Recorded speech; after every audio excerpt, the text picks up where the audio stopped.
Levi. Seja Levi, o maior dos titãs. Levi, o maior dos titãs, você sabe, né? Muito obrigada. Ah, é verdade. Pra quem entendeu a referência, sim. Fica aí, mas obrigado. E entrem no Valete Plus, se você entrar aqui nessa live, você ganha 2 revistas, essa do Wesley Delanogari, e você ganha a do Donald Trump.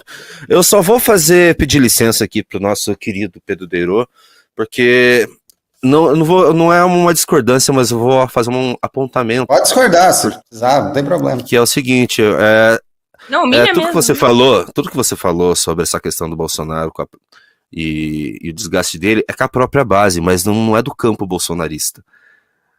O campo bolsonarista só se fortaleceu agora. Porque eu vou falar o seguinte, quando teve o dia 8 e começaram as prisões e tinha alguma materialidade para eles trabalharem, a base bolsonarista, todos esses influencers, eles ficaram em silêncio.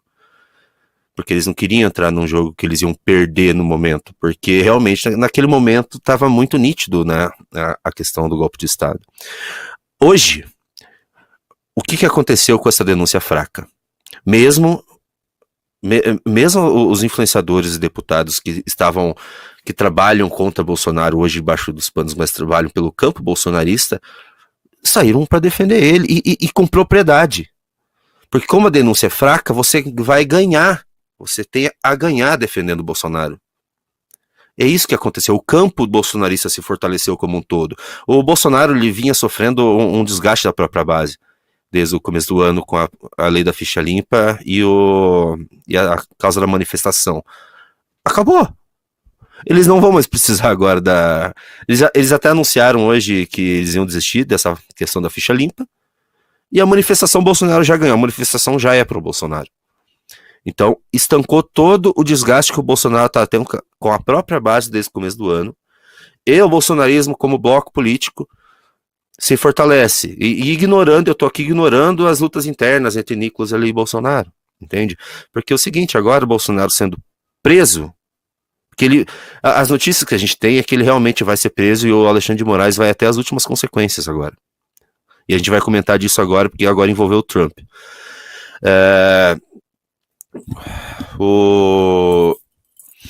Ele sendo preso, toda essa galera que estava com nojinho de defender ele, chamado de frouxo, vão defender ele com o máximo fervor, porque ele vai estar fora do caminho e eles não vão ter nenhum problema em defender Bolsonaro. Bolsonaro vai estar preso e eles, injustiça, fora Xandão, é nós, Mito, e volta em mim, o Mito não vai estar aqui pra encher o saco. Hoje, porque assim, eu não sei se a declaração do Nicolas hoje sobre o Tarcísio de Freitas é realmente sincera ou ele fez com veneno, assim, sabe? Aquele veneno que o Nicolas coloca que só uma pessoa muito... só típica de quem frequenta lugares LGBT tem, falar com veneno. Ele lançou um shade. No Gay Language foi um shade. Eu vi essa movimentação do próprio PL do Bolsonaro para tornar de ter o Tarcísio, né, já que ele vai ser preso, para ter o Tarcísio como para concorrer. Eu achei que ia ter algum ataque contra o Tarcísio, não teve. Se não tem ataques da base do Carluxo lá contra o Tarcísio, quer dizer que é realmente o plano do Bolsonaro. E isso não sei se interessa tanto ao Nicolas. Eu não sei se interessa ou não interessa, porque essa declaração dele, como tem esse racha na base, pode gerar ataques ao Tarcísio, entendeu? O Nicolas colocar, não, o Tarcísio é o melhor nome para 2026. Mas vamos dizer que realmente é bom para todo mundo. O Tarcísio lá... O Carluxo já começa a ficar incomodado, né? Mas agora eles vão ter que lidar com a prisão do Bolsonaro. As informações realmente que eu tenho o Renan também teve as mesmas informações, então elas convergiram. É que realmente o Alexandre de Moraes vai até as últimas consequências para a prisão do Bolsonaro. E só para a gente concluir essa primeira parte eu passo para vocês, sobre a denúncia, né? A espera, tava todo mundo esperando essa denúncia há muito tempo, ia cair como uma bomba, né? Ontem tava todo mundo esperando e tal, e no dia posterior, todo assim, o noticiário político não é tanto sobre a denúncia do Bolsonaro, é a Folha criticando. É a Folha criticando a denúncia, basicamente. Eu coloquei algumas manchetes aí pro pro Guilherme. Guilherme, coloca uma manchete ali dos ministros que estão criticando Alexandre de Moraes.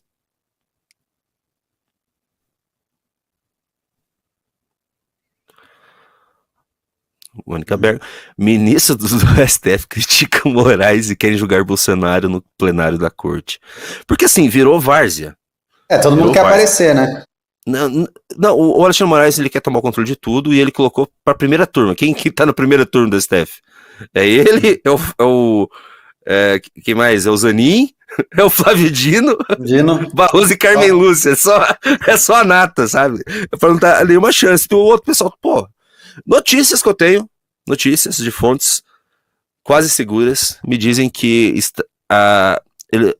o Alexandre de Moraes está completamente, não isolado, mas assim, ele está com muito poder e ele nem fala com algum dos outros ministros. Está uma situação bem complicada no STF. Ele realmente vai até as últimas consequências, não importa como, e assim, tá tão descarado que você sabia que eles tinham marcado hoje ia ter uma janta entre Lula, Barroso e Alexandre de Moraes. E eles tiveram que desmarcar porque pegou muito mal. Espectro cinza. Então, na verdade, é uma pergunta, um questionamento para vocês acerca da utilidade do Bolsonaro, porque, ok, ele vai ser preso. Mas a questão é, qual vai ser a utilidade dele para os próximos anos? Porque, basicamente, a direita no Brasil não é um bloco monolítico. Ela não tende a pensar de um jeito muito coeso, muito homogêneo, muito pelo contrário, ela tende a ser bem personalista. Ela depende de algumas figuras específicas que representam a oposição contra a esquerda, digamos assim. Ela não tem uma base intelectual e de princípios, ou até mesmo a partir de certas lideranças com um comprometimento muito sério em relação a certos valores. Então, eu me pergunto se até um ponto esse gás que eles estão tendo agora, de acordo com a tua perspectiva, Junício, seja de curto prazo, tá? Porque, ok, agora o Bolsonaro saiu fortalecido na base dele, etc. Eu não sei se isso vai ser sustentável ao longo prazo. Eu, honestamente, acho que não vai, tá? Meio que parece que é aquela última injeção que tu dá no cavalo para fazer aquele último momento da corrida e depois o cavalo cai duro no chão, sabe? Eu realmente acho que isso vai ser de curto prazo. E eu tenho a impressão de que o Bolsonaro ele vai servir mais como um totem de unificação dessa direita do que exatamente um líder relevante que vai representar alguma coisa na prática, com implicações práticas na realidade. Ele me parece mais um totem do que qualquer outra coisa. Porque a direita do Brasil, ela não tem essa unificação, essa coesão. Eu acho também. Você conhece a história do El Cid, Glenda? Não. O El Cid era um herói É o mal do Cid? Um herói de guerra espanhol, né? E ele era muito temido. Se não me engano, posso estar falando bobagem, mas se não me engano, ele estava repelindo os invasores mouros, né? O meu povo, os invasores mouros da Espanha. E ele era muito temido. E ele morreu, né? Deu um tempo lá, ele morreu. Mas como ele tinha uma fama muito grande, eles pegaram, meio que empalharam o El Cid, colocaram o El Cid empalhado, né, na armadura em cima do cavalo e botavam o defunto lá liderando as batalhas para inspirar medo no coração dos mouros, né? E eu acho que o Bolsonaro vai ser um pouco isso também. E o Lula foi um pouco isso. Eu estava falando isso no news passado, né? O Lula também foi um pouco isso, mas o Lula tinha uma estrutura de poder consolidada. O PT tem uma estrutura de poder consolidada. E mesmo assim, quando o Lula foi pegar cana, ele fez aquilo que a cultura de esquerda estava acostumada a fazer sobre ir preso. Eles entendem ser preso como um ato de resistência e eles não se acovardam, né? Então estava lá, vamos lembrar, Dirceu, guerreiro do povo brasileiro, né? O próprio Lula preso, aquela cena dele lá no sindicato, com a população não deixando... um ato épico de... Exato, uma atitude de resistência, de um mártir sacrificado pelo povo, etc. De enfrentamento, e não tentam fazer acordos assim que são, como é que eu posso dizer, pequenos acordos para levar pequenas vantagens, é tudo ou nada, ou eu vou ser solto e vou ser inocentado e vou voltar para governar o Brasil, ou eu vou ficar preso, né? O acordo do Lula, né, do Lula.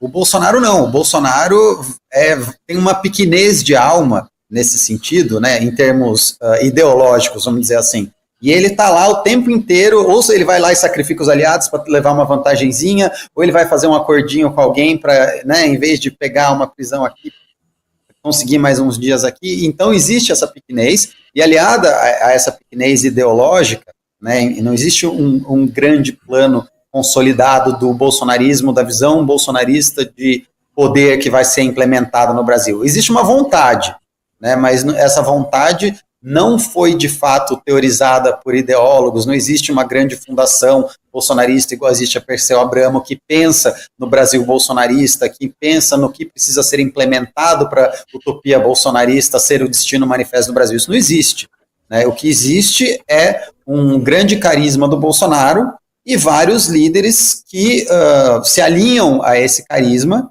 por uma questão talvez ideológica, por uma empatia ou por uma questão oportunista, e esses líderes estão lá nesse caldo, nessa sopa bolsonarista. Isso está rolando. A partir do momento que o Bolsonaro vai preso e ele fica na cadeia definhando, essas estruturas tendem a se liquefazer, a se desfazer. E essa, como é que eu posso dizer assim, esse estandarte bolsonarista, ele vai ser do Bolsonaro, ele vai ser levantado quando for conveniente. Né, os bolsonaristas vão lá, vão pegar o Cid Bolsonaro, botar nas costas do cavalo quando for conveniente. Quando não for conveniente, aqui, ó, ele vai estar preso. Fica lá, Carluxo, gritando aí, viúva do bolsonarismo, entendeu? Agora você não é, já tá, isso que eu tô falando, já está começando a ser assim. Hoje, quando não é conveniente para o Nicolas, ou quando não foi conveniente para o Marçal, já está abalando a estrutura bolsonarista. Por quê? Porque não está consolidado, não é igual era na prisão do Lula, que o Lula vai lá e o Lula é tipo o pai do Oruan, né, que comanda o PT de dentro da cadeia. O bolsonarismo não tem essa coisa estruturada, não tem essa hierarquia estruturada, é tudo muito mais fluido, são afinidades e oportunismos que mantêm o Bolsonaro coeso. Se essa energia do Bolsonaro, essa esperança que as pessoas têm que o Bolsonaro vá implantar o destino manifesto bolsonarista, que ninguém sabe direito o que é, ele é uma ideia vaga, uma egrégora cinza que fica pairando sobre o bolsonarismo, se isso começa a se liquefazer, o Bolsonaro vira um símbolo para ser invocado quando for conveniente, quando não for, ó, bichão, cala a boca aí que tu tá preso e, enfim, qual é o seu poder real, de fato. E só mais uma coisa, vamos lembrar. Desculpa. Última coisa, só pensar. Vamos lembrar, se o Bolsonaro estiver preso, ele só vai falar quando for conveniente para os algozes dele que ele fale alguma coisa. Senão vai ficar aquela coisa do Carluxo psicografando com aqueles tweets crípticos dele lá, o que o pai dele tá falando, né? Vai ser o Chico Xavier do pai, entendeu? E, enfim, isso não vai colar, desculpa. Eu acho que as duas colocações da Glenda estão corretas, por mais paradoxal que possa ser, e a do Pedro também, elas se conectam por quê? Porque sim, vai ser o último gás do Bolsonaro. Uma prisão dele seria uma prisão com esse contexto de uma denúncia enfraquecida e a base se fortalecendo. É o último gás do Bolsonaro, da pessoa com o Bolsonaro, mas não do campo bolsonarista. Porque você ganha, o Bolsonaro ganha um gás agora, e como o Pedro falou, a imagem do Bolsonaro vai assumindo e vai ser só vai arrefecer uma bandeira, também, e vai só ser uma bandeira que vai ser chamada assim como símbolo. O problema é que o Bolsonaro é o grande empecilho da direita hoje para ela se desenvolver mais. O Alexandre de Moraes está tirando o maior empecilho da direita para ela tomar o poder nos próximos anos. Porque tu acha que ele realmente querendo ou não isso, serve como uma manutenção de dependência do personalismo? É isso? Porque hoje existe, eu tenho reparado uma volta do sentimento, um sentimento que na verdade não deixou os velhos bolsonaristas ou até os novos bolsonaristas, que é aquele sentimento de revolta com o sistema, um sentimento que foi frustrado pelo próprio Bolsonaro, que vem lá de 2014. A gente já até falou que isso morreu e tal, mas não morreu. Eu tô vendo aos poucos retornar isso com tudo que está acontecendo, a situação do governo, o STF passando coisas absurdas, o governo passando coisas absurdas. Esse sentimento de revolta não morreu. Ele não morreu. Tanto sinal que a última eleição, assim, o Bolsonaro destruiu o bolsonarismo, não o Bolsonaro. O bolsonarismo destruiu na última eleição, assim, o PT. Tomou, assim, avançou demais. Então, o sentimento de revolta não morreu. O único que frustra esse sentimento de revolta é o próprio Bolsonaro. Tendo o Bolsonaro fora de jogo, meu Deus, eles vão ter Nicolas, eles vão ter Gustavo Lima, eles vão ter Pablo Mar, eles vão ter Cara, assim, vai se desabrochar um novo campo na direita bolsonarista. É uma renovação.